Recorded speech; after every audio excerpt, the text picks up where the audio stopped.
Once in a small village, there lived a kind grandfather. His only true friend was his loyal dog. As time passed, his sons became greedy. They wanted the house and property only for themselves. One painful night, they pushed their own father out of the house. Everyone left him, but his dog did not. With nothing but courage, he started a small tea stall. People began to gather as the sun. His kindness and honesty made him popular. Slowly, his small stall became a big hotel.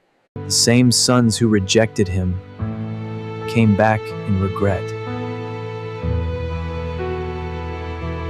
Never underestimate a pure heart. And never forget, loyalty is greater than blood.